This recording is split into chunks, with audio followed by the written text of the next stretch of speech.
He is known for skipping lunch during busy royal tours, but today the king stopped by a food truck during his state visit to Kenya.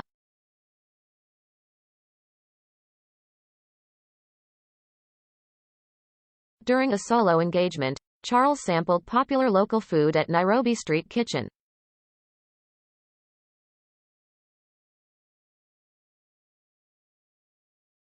The king ordered a saag paneer kati roll wrap and butter chicken samosa and joked how the dishes could blow your head off.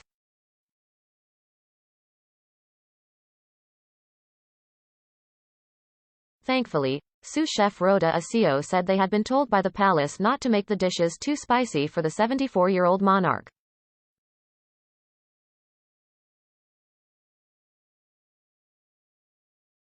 She said afterwards, "The king was great, very chilled out. There were less formalities than I thought.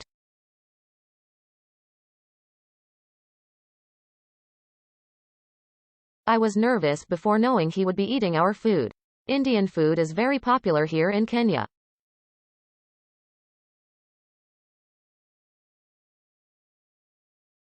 The king ordered a favorite dish that flies off the shelves.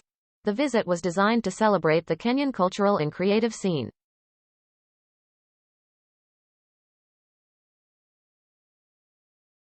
His Majesty met young creatives including artisans, fashion designers, musicians and artists supported by grants from the British Council.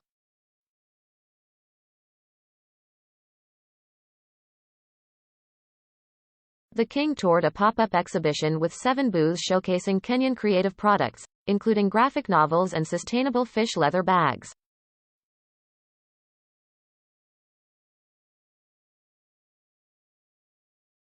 Nthenya Mwendwa, owner of the label Saba, told him how she had gone on to become the only African designer to have products featuring at the Oscars, Grammys and Emmys, by following a purely sustainable model.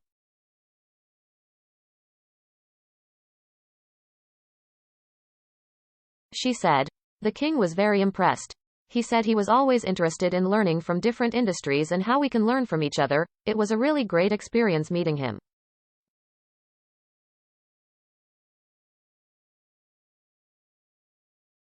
The king looked particularly taken with a stall of puppets from the company Bunny Media, which runs a program in schools across the country teaching children about the environment.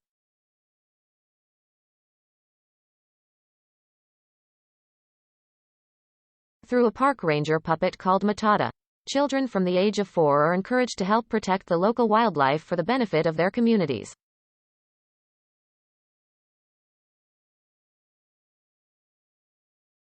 Nairobi Street Kitchen, in the heart of the Westlands area, is a modern street food market experience with global food and drink offerings, and shops selling products made by artisans.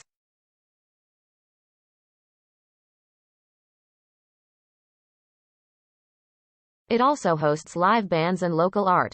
Charles stopped in his tracks as he was ushered to a menswear stall which has been a beneficiary of support from the British Council.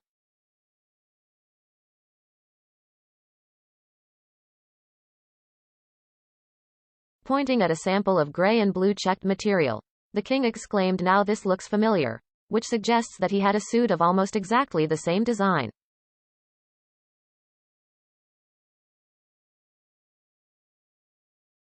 Calling the products marvelous and so well designed, Charles ordered his equerry to take details of the business to potentially make a personal order.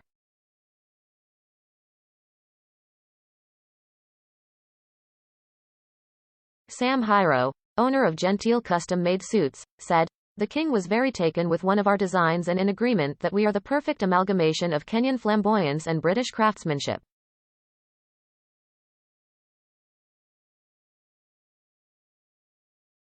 I told the king it would be a pleasure to make him a suit and he seemed very interested.